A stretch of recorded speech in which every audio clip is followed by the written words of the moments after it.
Hello and welcome to another episode of The Inner Estate with your host, Bridget Stewart. My guest today is Darren Kittleson. Darren, thank you so much for being my guest today. My pleasure. I got to tell you, I'm really excited about our conversation because you shared with me a topic you're passionate about, and I'm going to call it the transformative power of inconvenience. And so I want to throw it to you. Share with everyone what does that even mean? What is the power of inconvenience? Well, it's a quote, and I wish I remembered where I got it, but when I hear something great that kind of resonates with me, I write it down on a post-it note, and I've got this whole wall above me in my office here with all these post-it notes. And so this one was stated this: that we have to be willing to do the inconvenient things to get amazing results. We have to be willing to do the inconvenient things to get amazing results. And really, what it talks about, I think, is that there's got to be some pull to doing something to get you to do something more that maybe you don't want to do it, yet it's moving you towards whatever that goal is. In some languaging, it'll be like your big why, the power of that big why. And this is another version of that, I think, because I was thinking about it this way: when I know what it is I'm up to, and why it's important to me, then when I have to go do something at 11 at night to get a transaction to stay together, I'm okay doing it. That's right. Where I'd rather just stay home and say, okay, it can shake itself out in the morning. So it's that type of thing. So the inconvenient things are those types of things, and yet that's where the amazing results do come from. It makes me think about how this is counter to what our subconscious craves. And because our subconscious craves comfort. Maslow's hierarchy of human needs, even the temperature we're in, right? We're constantly seeking comfort. And I think that a lot of people mistakenly think if I'm completely comfortable, then I'll operate at peak performance because I'll be comfortable. And that is not the case. No, not at all. When you say that, what it reminds me of is the story of the bullfrog, right? If you put a frog in a pan of water that's at room temperature, he won't jump out, he or she, and then you can turn the heat up and it'll cook itself. Right. If you drop him in a boiling pot of water, it'll jump back out. And Right. that comfort is the first one, right? Where you get comfortable there and you don't even know you're getting cooked. Right. When you're there. And the other thing I think about too is, there had been times in my life when I've hired a physical coach, personal trainers, right, to get into condition, to get into shape for hitting the road for speaking gigs or whatever. Right. And one of the things that one of my trainers taught me was that every time we train, we have to create some microscopic tears in the muscle cells of the muscles, because that's when they heal, that's where the strength gets built upon. Yes. And that's kind of the same idea. It's like, because it's not comfortable by any means, right? To do that. Right. But that's the only place that growth happens. In that example, being on our physical world. So I think a lot of agents in our industry, 'cause our chosen industry primarily is real estate. You've added in a few more I'll share later, but a lot of agents, I think they're doing well and they feel like they're doing well and they get in a groove. And it's a little bit just like it's not a hamster wheel because they're enjoying it and they're comfortable. And then they notice that their production plateaus, or, oh, this year was just slightly less than last year. And of course, because we justify what's happening in our life, they make it okay. And then, oops, bigger drop the next year. And it's not until they really feel it where they will proactively go like, wait a minute, now I have to restructure everything. Now I have to let my assistant go. Now I need this. But what you're recommending is, rather than waiting for inconvenience to be shoved down your throat like that, proactively add some inconvenience into what you're doing on a regular basis. Is that what I hear? Way to challenge yourself a little bit, just to say, look, I was thinking about it this way: how many times through the course of the day did I get that little butterfly kind of thing in my stomach, like that, like going, having that conversation that makes me a little uncomfortable, or jumping into that training event that makes you a little uncomfortable, and that's growth happening. I always say when I start getting used to that and making sure it happens multiple times a day, that's probably big growth going on in your world. Right. And that's And that's that nervousness that happens, when we do something new or something different. A great example, though, of what you just described, I think has been the last probably 5 years for us in most markets here in North America in real estate. We had prices going up, up, up, up, up. And so even though the units that were being sold were relatively flat, everybody thought they were doing fine because the amount of revenue that was coming in was going up. But the minute there's a turn then in the market, which there always is, they're cyclical, that's when it hits, and that's when it becomes really painful. And so we have to always be conscious of that. We want to track our gross commission income because that's the revenues for our business. But most importantly, it's a number of units. I think that has to be the one that you really keep an eye on, because it's easy to get lulled into, well, I've got good money coming in. But we've got there's parts of the country right now where there's prices falling. And so if I got lulled into that, like I was doing well because I was making X amount of revenue and the prices start falling, my revenue starts to fall because I'm not doing Right. the unit volume that I had done before. But that's right. And it impacts everything, because then your market share is lower, number of signs in your yard is lower, a number of past clients starts to shrink. And if you are listing heavy, many of them move out of the area. Yeah. So it's a problem that will feed on itself. And I didn't even mention the I word yet. This has impacted a lot of successful agents we know, inflation.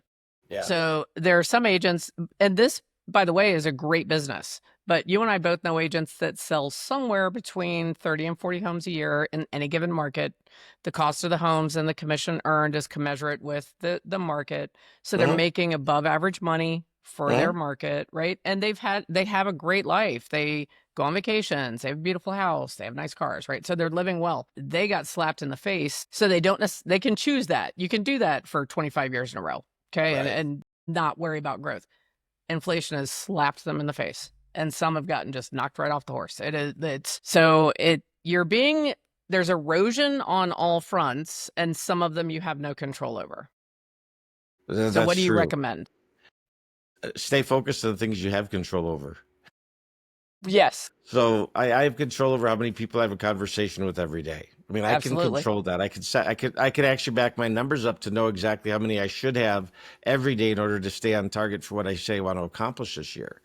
And it's not rocket science. It's actually pretty simple math. But then if I break it down to that and then go have those conversations, chances are high probability, if I'm good at the conversations, I'm going to hit the numbers that I need to hit for my business. And that's what keeps you in control of your business versus being at the control of the markets, or being in control of the control of interest rates or inflation or all the things that are outside forces that we have really no power over. But it can become our excuse for why we're not hitting things, right? Oh my God, the Right. market shifted. Well, yeah, the market That's shifted. right. However, Yeah. you weren't doing the right things every day. Exactly right. Yeah.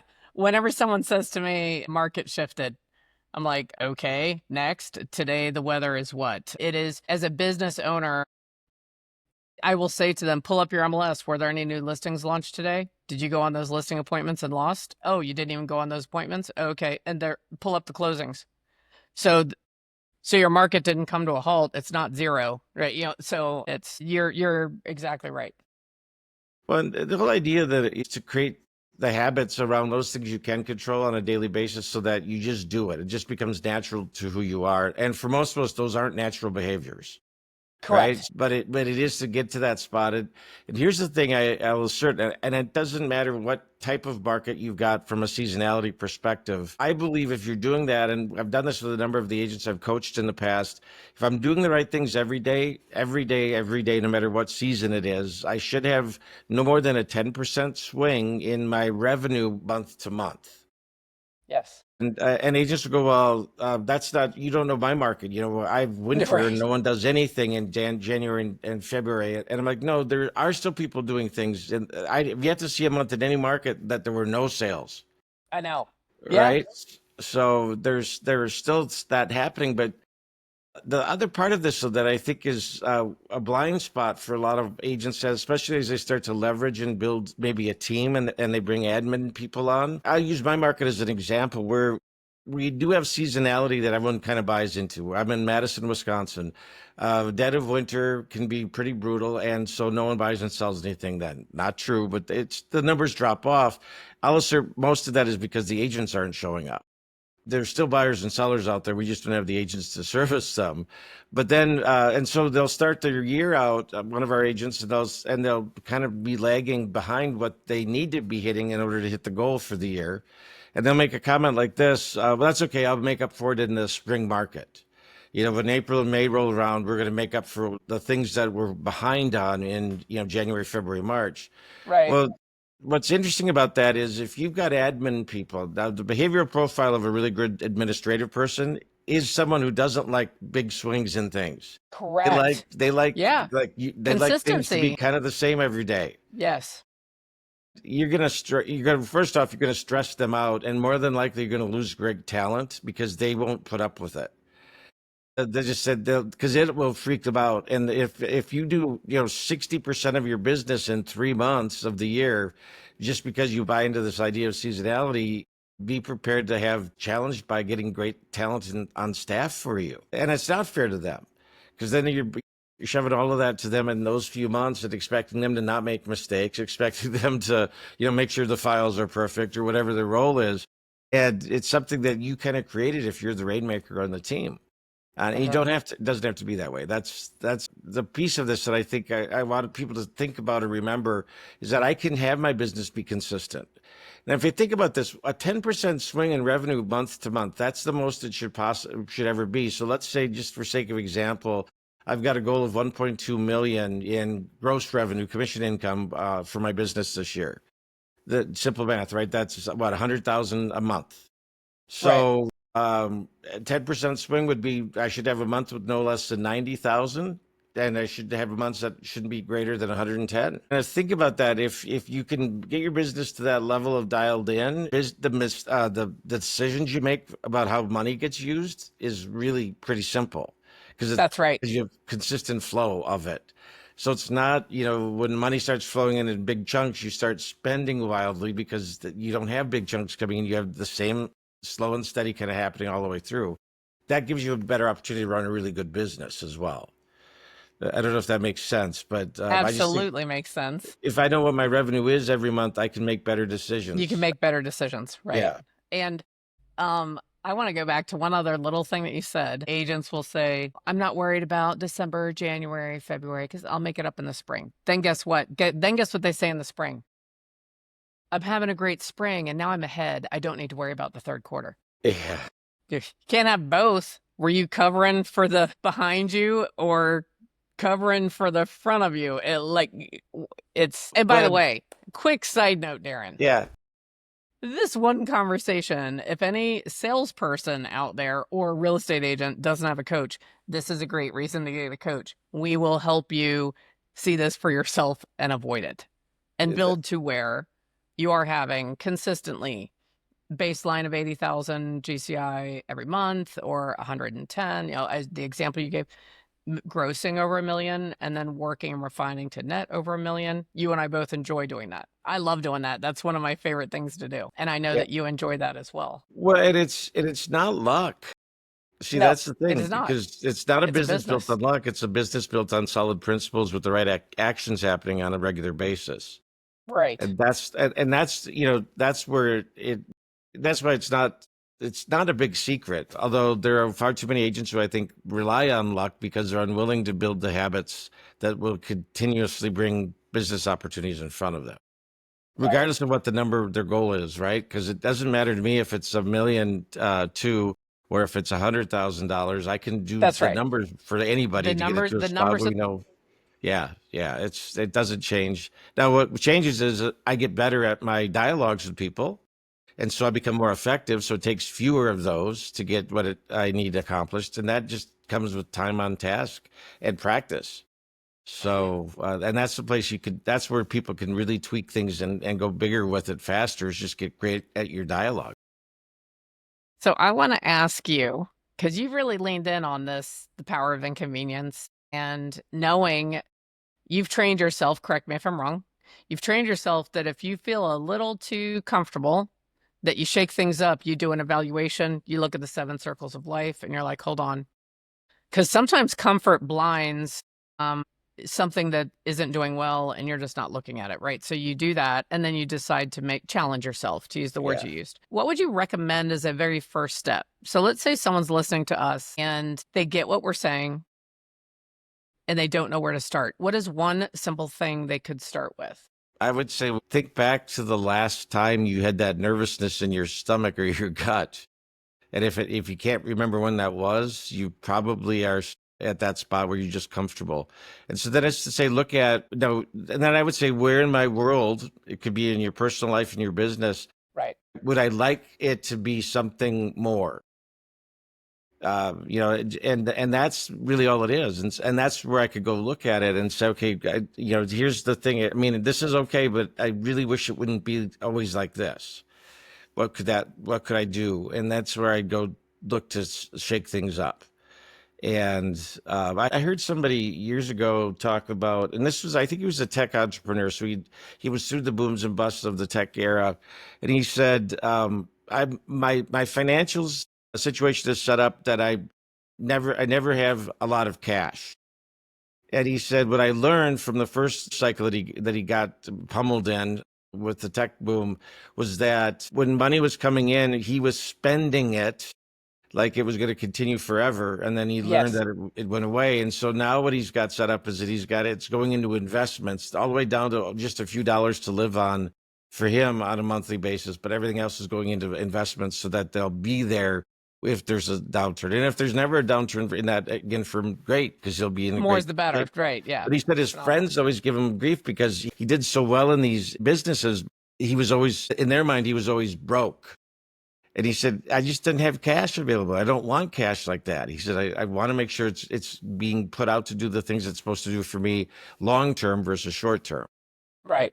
So, and so I heard that. I'm like, that's an interesting concept, right? So make yourself poor by making sure all the money that's flowing in gets put into investments so that you're not really poor, but it looks like you're cash poor, but you're investment rich. I think that you're exactly right. If they do that, really think back, and when is the last time that they challenged themselves and they had to think, and they might have had to learn something, right? Or they secretly had to watch a YouTube video to find out how to do it because they didn't want their team to know they didn't know. Last time they had that feeling, that would be a good thing to go back to. Yeah, absolutely right. And I think, and again, the game is how many times a day could I have that happen? Because Yeah. that's what I know that there's growth occurring. And, and the other part of it is understand that if you do put yourself in that spot, you're not always going to succeed. There's going to be failures in there Correct. too. And that's okay. And I'll tell you, for me, that was one of the toughest things to get comfortable with. And that I'm purposely using that word because so many of us, I think, have been conditioned to avoid those things that could be deemed failure. Right. And I always think about it this way, and we've all heard the sayings, failure is only a failure of blah, blah, blah. It really is only a failure if I don't take the lesson from it. If I take Yes. the lesson from it, then I learned one way it doesn't work. And that's okay because I need to learn some of those because otherwise I will fall into it and it'll happen at some other point otherwise. So, you want to, I think as Einstein was talking about, and this could be urban myth, but they said that he did over 1,000 attempts at the light bulb, the incandescent light bulb. And, and when his studio burned and when it was burning, he turned to his son and said, quick, go get your mother we'll never see a blaze this beautiful again. And all of my mistakes are disappearing in the smoke of this fire. Right. So he didn't see that it was a failure. He's like, he said, I learned 999 ways it didn't work in order to find the one that did. One that did. They say the people who've learned to fail fast and often are the ones who typically succeed at the highest level. That's the other piece. And that's a weird feeling because it's like, why would I set myself up in something that could possibly not work? Right. Well, it's only that if you give up. And I think that's the other piece of it. We were talking, I think, last week at one point about like the recession of 2008 to 2011 financially took a toll on a lot of people. I'm one of them. Yes. It took a I'm big one of toll them on as well. And there's a lot of people, though, that didn't come back out from that doing what they were doing before, being creative, developing businesses and ideas. They just went to some place safe to spend the rest of their time, I believe. And Right. I'm not, I don't want it to be judgmental, but it's sad though that happened, because I think they took that as such a failure that they could not go back out again and ever put themselves at that risk that could happen. And without that, there's not going to be the big innovations that there may have been prior to it. Agreed. Yeah. So they start It playing safe. definitely, it is funny to look at. I wonder if that's being studied as we speak. It might be, because there's been enough time now that there could be some data.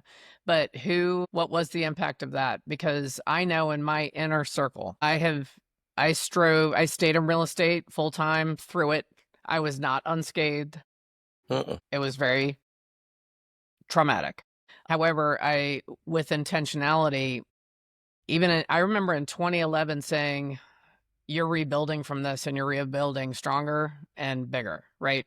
And I did affirmations every day, visualizations. I literally put myself in places I wanted to be every week for at least half an hour, because I knew I had to fight against accepting that that's how it was going to be, Yeah. right? And it's taken years, and I rebuilt. In my inner circle, I do have a very dear friend, very, very dear. For her, and she stayed in it, real estate, all the way through. When she has rebuilt, which she has done, everything she has done, with the exception of her beautiful ranch, is very, very, very, very ultra conservative financially.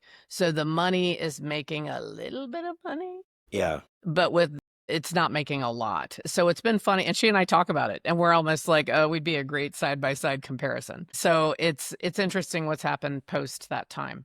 But I think what you and I would say is, everyone that is in our situation that lived through it, take a breath. And this would be a great time. We're 2025. What a perfect fresh start to reinvigorate and look at everything with a fresh eye.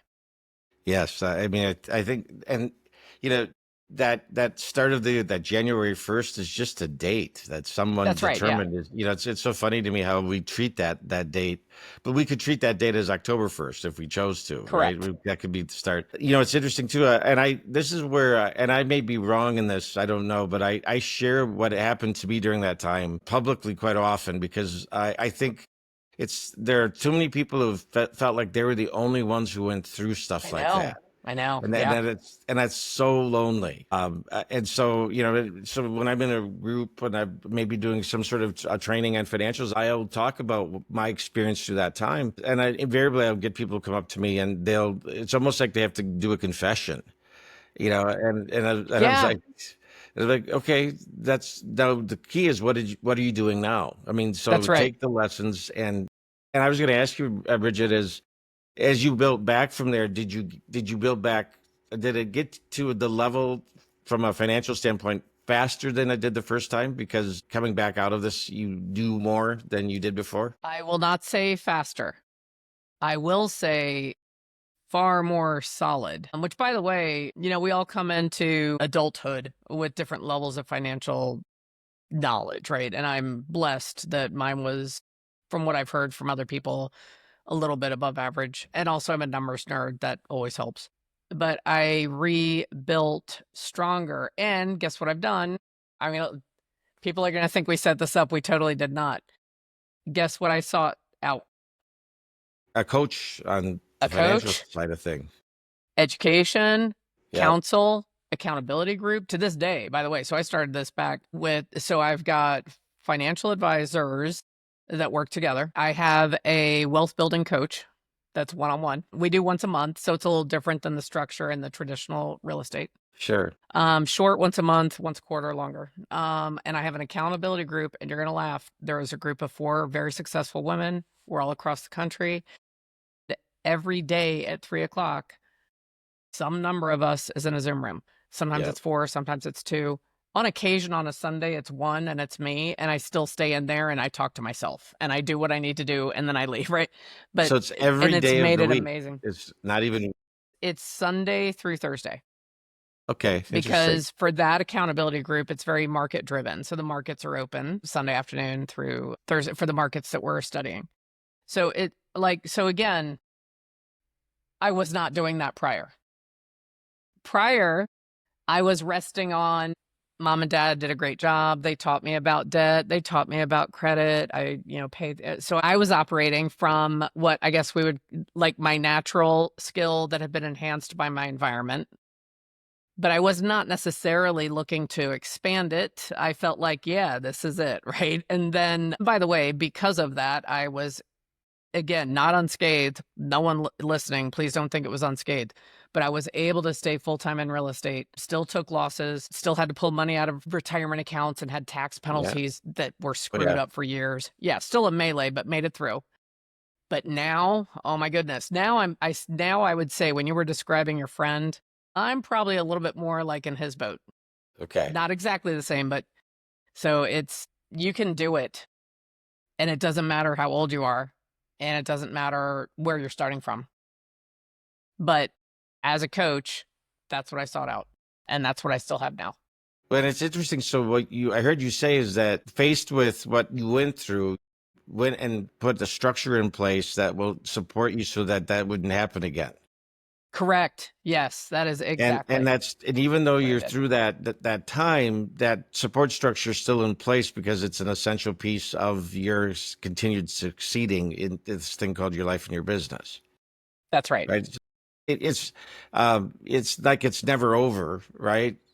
So that again goes back to that comfort, because I've had people will say, "Well, I'm going to stop coaching right now because I think I've got this." I'm like, "You've got what?" I mean, if we're always Right. working to improve, there's always going to be stuff that comes up that you might need someone's their viewpoint about. I'll say quite often what makes coaches that are really great at what they do is that they can see the forest from the trees. Right. If I'm the agent in my business every day, I'm in it and I can't see anything but it. But it's relatively easy as a coach to take the 10,000-foot view and go, oh, I wonder why they're doing this way. And then you start asking questions, and all of a sudden they start uncovering some things that really are what's holding them back to where they want to be going. Right. It's there. Their answers were there, but they couldn't see them. It takes that outside perspective quite often just to get them to self-discover. I think you're so right. I always wonder about that too when people say, "Well, I don't need." They say it in a way. I hear it in the way that I've reached a pinnacle now, and I don't need a coach anymore. And I can tell you, for me, I hired my very first real estate coach in February '99. I went to a productivity school in Crystal City, Virginia, with the Mike Ferry organization. And you won't believe this. The two presenters were Matthew Ferry and Tom Ferry. I had been in real estate for not even 3 months. I got my license the end of November. February the next year, I'm in this room with Matthew and okay, talk about luck. You mentioned luck before. And actually that wasn't luck because I sought out and registered and I put myself in the place to be at the right place at the right time. But really, how lucky was that? I mean, talk about changing my life. But I've had one or more coaches ever since then. Well, and they probably weren't as well known as they are today Correct. then. I mean, they were just getting their Correct. But start still, as the sons of, I'll yeah, call it a blessing. yeah, That was a yeah. blessing. Yeah. That's But I've interesting. had one or more coaches ever since, and it's not always just in business. Yeah. Yeah, there were points in my life where I've had as many as 12. When I say 12, it's 12 people coaching me that I paid them something for each time we did something, right? It's because there was a compensation piece. It just depends on what it is that I want to have a breakthrough on or work on. I did the same thing out of the recession in 2011.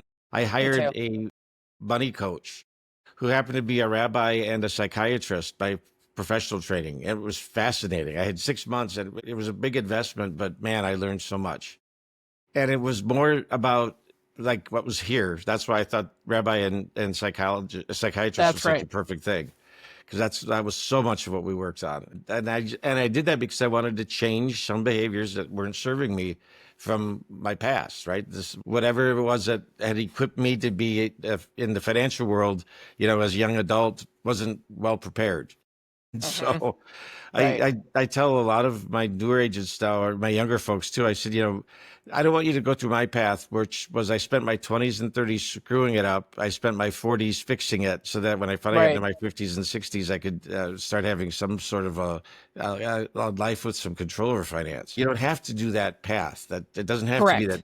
that that one. There are other on ramps to the freeway of finances that you can take. Right.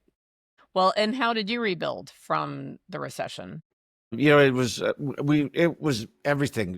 I share the story. I had a construction company that we had a $2 million line of credit that was tapped out. Now I had a partner in that company, and I didn't pay attention to the financials. That was one of my biggest lessons. Was what he was giving. There were distributions of profit every month, and the money was rolling in. It seemed, and so I thought we were doing fine. I saw the projects in the ground and what we were completing. And he called me in April of this was of 2008, and he said, "Hey, you think things were going well? Well, they weren't." And he said, "I can't do it anymore." And what he'd done is he'd set up a second company that he was using Peter to pay Paul. He was robbing from one to the other. Yes. And the house of cards came crashing in on him because he couldn't get more. As long as there was money flowing in, he was able to just keep it from being Finagle it. discovered. Yeah. Yeah, and he said, "I'm leaving the country. I'm going to Costa Rica." By the way, the $2 million line of credit that you personally guaranteed, which I had tapped out in full, being he pulled all of that $2 million. And my banker, my commercial banker at the time, was a fraternity brother of mine. Hmm. And I feel bad for him, but man, when things were going great, I could do anything I wanted. But the minute things turned, they come crashing down on you. And he Right. had to, and I understand that, but man, it was not a pleasant time at all. No. And just to maintain that 2 million, it was 35,000 a month that I had to make sure I was bringing in to cover just that note, and so it took everything. I mean, we really Yes. it was real estate investments, it was cars, it was very humbling a time, and yet it was one that I needed to have because I wasn't paying attention to a lot of what was going on because I just thought it was all going fine. I'll bet you do now. Yeah, because the pain of that I never want to go through again, right? Right. And so Correct. so coming out of it though, what happened is, first off, I will credit it was Dr. Fred Gross. I don't know if because he used to do a lot in the real estate realm. That's who I hired to coach me, Dr. Fred. Great. I'd set a goal years before that I wanted to get to a point where I could afford to hire him because it wasn't inexpensive by any means. It was a big Yes. investment. Yeah. So even being able to hire him was an accomplishment. Yeah, and it was we would do. I did 6 months with him, and it was twice a month for an hour. So it's 2 hours a month for 6 months' time. He uncovered some things for me that really made a big difference in how fast I could rebuild. I mean, it really was, and I did this a couple of years ago. I took a look at where I was at prior to that April day in 2008 from a financial standpoint, like what my net worth was or what we had did. We were highly leveraged on everything back then too. By the way, that was one of the big mistakes. And then to where I got back to that spot after the recession of 2011, it was less than 5 years, and I was That's back great. there where I'd Yeah. taken my whole adult life to get to that spot in And 2008. then you did it in 5 years. Yeah, and it was due to like where the focus went and how I held things accountable to the returns that it was supposed to have, and we would catch things that weren't right much sooner then so what happened with my I still remember I got a phone call from the county sheriff's office this one afternoon. I was coming back from an office we had in the central part of the state, a real estate office, and they said, when you get here, where are you today? This is what the detective asked. And I Hmm. told him, and he said, and I said, I'm coming back to Madison tonight. He goes, when you get here, come right to the jail. And I'm like, man, I go, what's, I mean, I knew I'd already knew what my partner had done, and I knew what he was doing was illegal when he confessed it to me. I didn't know at the time there was what he was doing until after I found, until he disappeared. But I called my life partner and I said, here's what I've been asked to do. I said, if I don't come home tonight, you probably want to go to the jail and see if I've been booked, because that's what I expected was going to happen Right. when I went in there. I mean, it was a 2 hour drive to get back into town from where I was at, and that was a pretty Ugh. sober 2 hours. That had to be like, I just got like a full spine jolt. that Well, had because to everything be I that was playing I was playing everything back in my head, going, okay, did I know? Because I figured it was going to have to be something about this construction company. I'm like, did I know that this was going on? And I truly didn't until that day when he called me and told me, right? that's right, right. And yet I'm going, but maybe there was something I missed that they found that I should have known, or so you run all these scenarios, and really what it turned out to be is they were trying to catch this former partner of mine who went to the coast. They were trying to get him extradited him back, and so they were wanting me to share what I knew about how we might be able to reach him, which I wanted to do too, because he was, in my opinion, he was on the hook for that as much as I was, but I was the guy still there with the assets That's that were right. being depleted. So So I'm hoping that turned into a cup of really bad lukewarm coffee and a long conversation, and you went home after that. yeah, that's all. That's what it Good, was.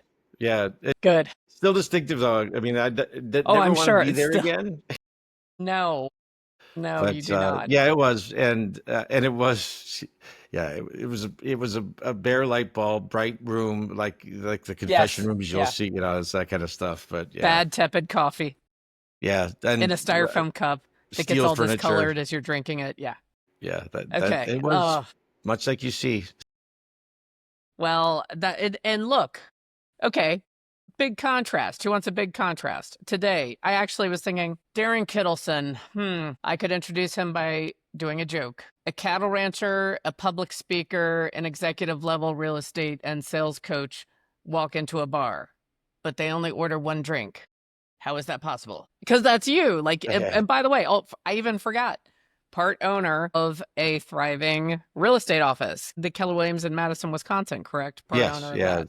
yeah. I'm the operating principal And I'm there. probably forgetting. So from that 2-hour drive, which everyone here probably had that spine jolt like I did. Like, could you imagine driving by yourself for 2 hours to go to the sheriff's office or whatever it was?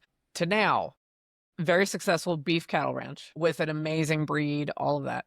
Part owner and market center, an amazing coach, just really impacting people's lives, especially real estate agents that have a thriving business and they want to go from good to great public speaker. I mean, that's a huge contrast. Yeah. Your story is incredibly inspiring. Well, thank you. I mean, my reason for sharing it is just I'm hopeful that someone can avoid what I had to go through because of something I might share. Because I still might make mistakes. It's interesting. Well, we all do. Man, I haven't thought about this one. I got scammed on a timeshare in Mexico Hmm. in 2016, 17, and 18 to the tune of about $25,000. Hmm. And I laugh about it. It's not laughable, but I'm a real estate broker, 30 some years in the business. And like, I should have seen all of this. It was perfectly played out the way that these thieves do what they do. And they still are doing it, by the way, because I get 2 to 3 phone calls a month from someone who says, I think I'm got the same thing happening that you had happen. But at the Right, right. time when they approached me about the sale of this timeshare I had, I hopped online and I Googled as much as I could to think of to say, this doesn't feel right, but but there's some things that do make sense. And I found nothing that was the pattern that they were doing with me. And when I realized finally what they were doing, I called the Attorney General's office in the state of Arizona, because that's where the brokerage was supposedly domiciled, which it was, Right. but they were spoofing it completely. Oh, yep. And I, because I tried to make them aware of what was going on, and they reached back out to me a few months later and said, would you be willing to do an article or get interviewed for the Arizona Republic?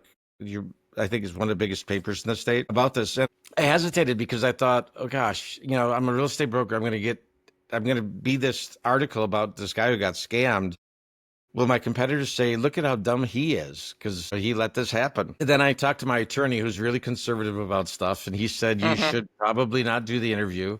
I said, but if I don't, then what happened to me will happen to others, because if To I others. had something if I could have found an article like they want to do with me, I could probably save some people.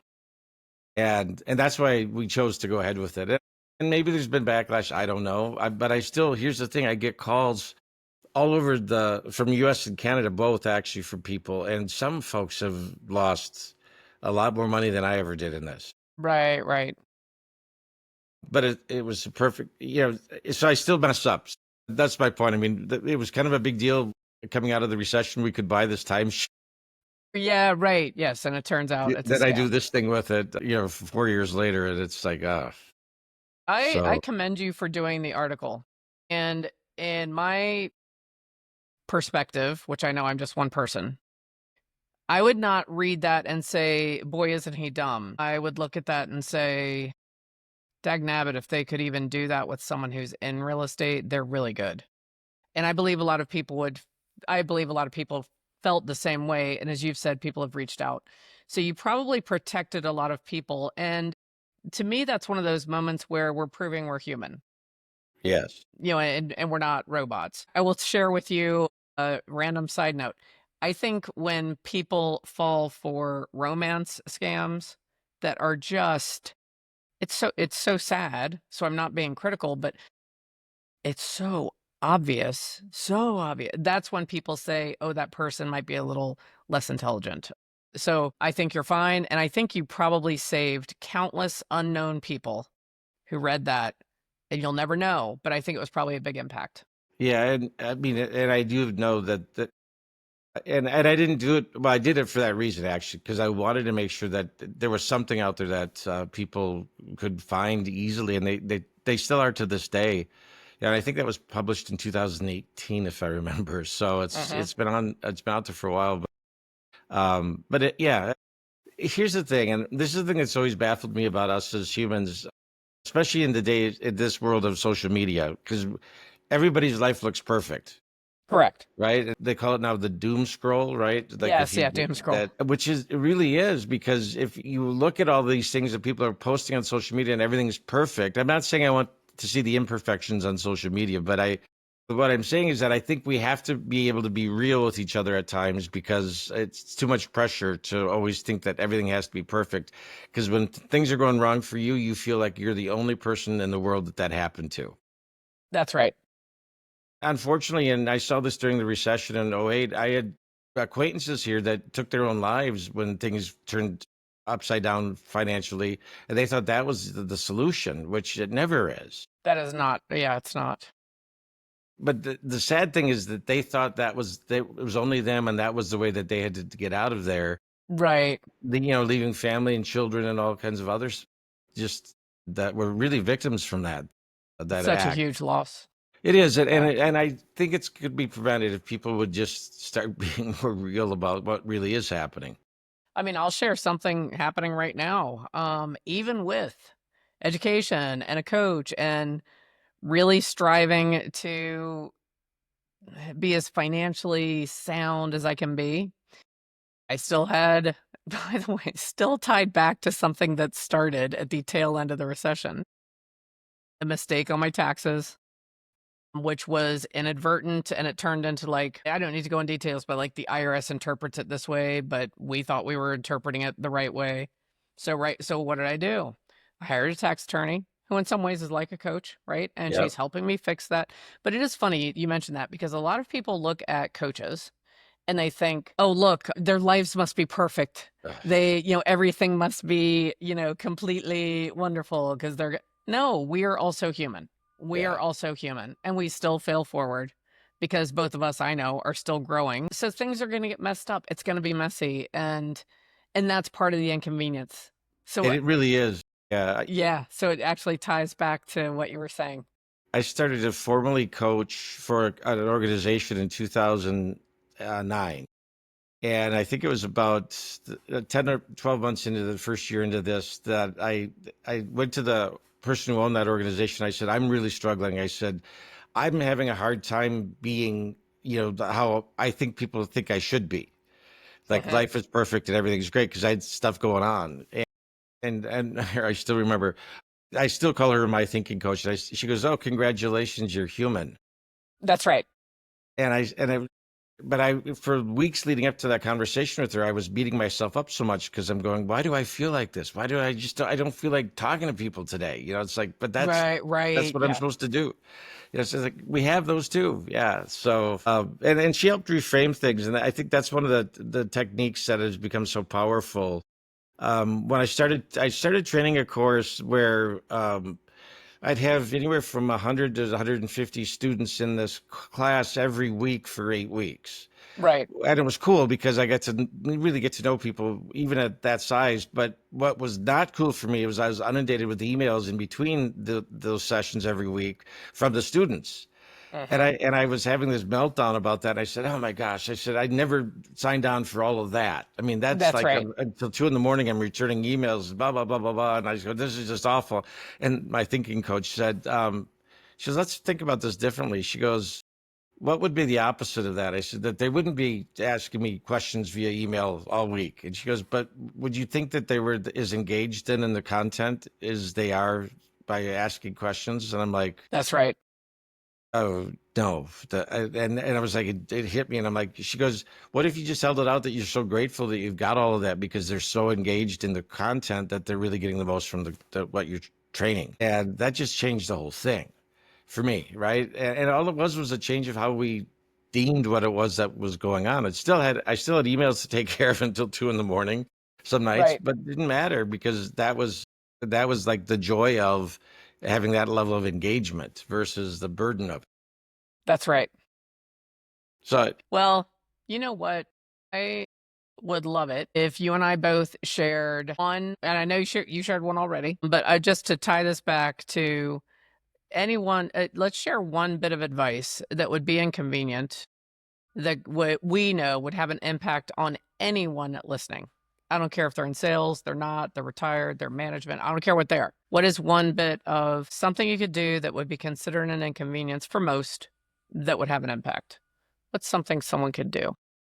I'm going to take it back into the realm of finance because I uh, I don't think I'm unusual in the fact that I love looking at my accounts, investment accounts, bank accounts when there's good things happening, and I Yes. hate it when there's not. Like, Yes. and so that avoidance becomes, and that I still work on this because there are times I fall into that trap, but I really want to be visiting the financials of everything I've my fingers in weekly. Yes. And so I've got it set up that there's a report, kind of a little dashboard report for every business that gets to me by 3 o'clock every Friday afternoon. And that's like with every organization I'm in, that's like a non-negotiable. That's 3 o'clock. And if it's not there, someone better be on their way to the hospital kind of thing. Yes. Yes. And I learned that because if I wasn't getting those, then it could slide and I don't go into the thing that I don't like doing anyway, which is really looking at the financials when they're tough, Correct. where I can then make decisions that can help us move forward with where we're going to go with the organization. And that's one of those inconveniences that I think is such an essential. Because even after I had $2 million I was on the hook for, it still became difficult to build the discipline around doing that every week. Yes. It And the is. reason I asked for Friday is because I have the weekend to kind of absorb the materials, and then on Monday typically is when I do my one-on-ones with direct reports. So whoever it is who would have the responsibility for whatever's happening there, then I'm with them on Mondays. So then I've got a couple days to think about where we want to go or questions I'm going to ask them about what's going on with it. That's So good. that would be the one. So having a weekly scheduled meeting with your finances, even if you're an individual, just literally time blocking 30 minutes as a start, and you open every single account, you look at all of them and anything that impacts your financial well-being. Yeah, and Yeah. it's gotten easier to do that now because the technology has helped us somewhat with that, but you still have to go look at it, right? It's Correct. so, but there are some really cool apps that can bring it all into one place. In many cases, with the personal financial for sure. But then if you're involved in any other businesses, I get those as well because I want to know what's going on there in all those realms: cash flow, cash management, obligations, debt, all of that. So Well, I'm going to go in the physical realm, and I am going to say, anyone who's listening, wherever you're normally going to sleep, move it up 30 minutes and really make it happen. With one exception, if someone already goes to bed between like 8 and 8:30, that you're don't go to bed at 7. But anyone else, just challenge yourself for the next 30 days that you will go to bed 30 minutes earlier than you currently are. and actually set an alarm 10 minutes before you want to get into bed at that time and just see what impact that has. And so is the intention then to add 30 minutes of sleep to your night, or is it to start your day earlier with that 30 minutes? I'm just curious. Well, what happens if you do that? So you and I both know there's night owls that are staying up, they're going to bed at 2, right? So if they just even move to 1:30, which sounds small. By the way, the other thing I'd recommend, and I'm not a doctor or sleep doctor or anything, I just see this impact it's had for me and the people I coach. So some people, Darren, they will just get more sleep because their body will still wake up at the time they're used to waking up. Yep.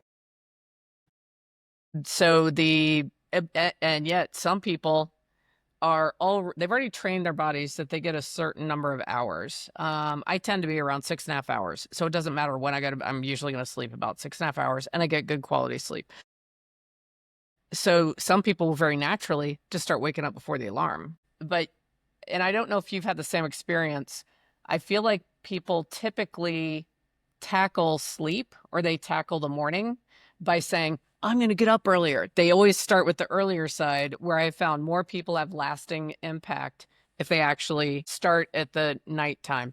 And one quick thing I was going to say for those real night owls, there are studies, go down the rabbit hole, of the quality of sleep with fully grown adults before midnight, no matter where you are, so your time zone, so, before midnight.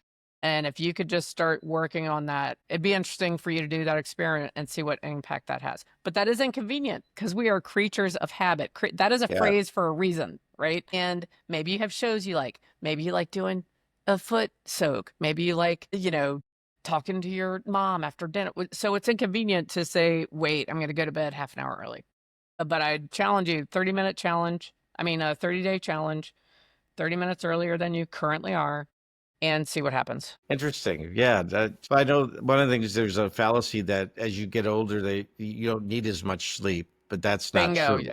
Not true. It is not And true. yeah, I think we've learned how to function with lack of sleep better. We mask it better as we get older, but we still aren't getting what we need. Yeah. So, yeah. Yeah. The 30-day challenge after. So for 30 days, you would go to bed half an hour earlier than you currently do. If you're an extreme night owl, we would do a couple of more 30 days, inching it back by 15 minutes, whatever they know they could do, right, for success. But then the next thing is, let's change when you wake up. And what happens if you wake up half an hour early? Yeah, so you're right. Well, you and I think, could probably talk about this for hours. Yeah, I I think so. wanted to tell you, I appreciate so much that you came and you were my guest. I hope you'll come back in the future and be a guest Absolutely. again. And I just want to ask you, is there any final thoughts that you would like to leave with anyone who has found us?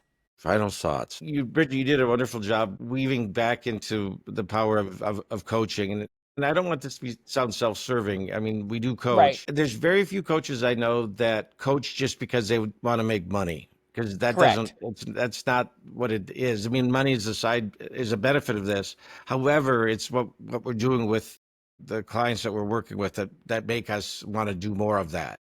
Right. And so I think about when I mentioned that, there are times in my life I've had as many as 8 to 10 coaches. Right.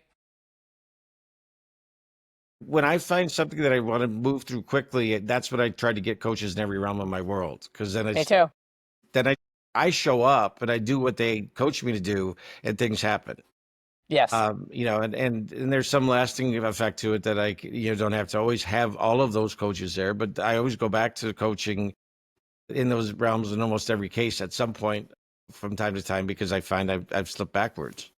Mm-hmm. So just be mindful of it. And there's nothing wrong with not having that in your life either. I just am one of those people that wants to move. I'm going to be 60 this year, and I feel like now there's a time clock that's ticking. And so I've got a lot of things I'd like to accomplish yet before my time in this physical plane is done. And I've got to figure out ways to do it as quick as possible. So, well, thank you again for being a guest. And just to mention, I now have the privilege and the excitement of working as your colleague again, because now we are both coaches with Coaching Nexus. Yeah, And you and I tend to focus primarily in real estate as our main coaching clients. If anyone wanted to reach out to you, what's your favorite method for them to reach out to you? that's a trick question. Actually, I'll tell you what. An email at 2 a.m. requiring an immediate response. Clackety clackety. I'm gonna, yeah, I actually, and I never thought I would say this, but I'm gonna, text message is probably the best Okay. because that's the one that post-COVID world, emails got out of control for me, but text Correct. I can still manage. So Okay. that's really the best one is, but just my mobile number. So text messaging that, and that would definitely get a response back from me. Perfect. So I'm going to have all of your contact information in the description and people Okay. can reach out to you. Of course, you can also send a message direct to the Interstate and we will provide that information to you as well. Darren, thank you so much. Get out there and go find some inconvenience. Absolutely. Okay. All right. Thanks, All Bridget. right. Thank you. And I hope you'll come to the next episode of the Interstate.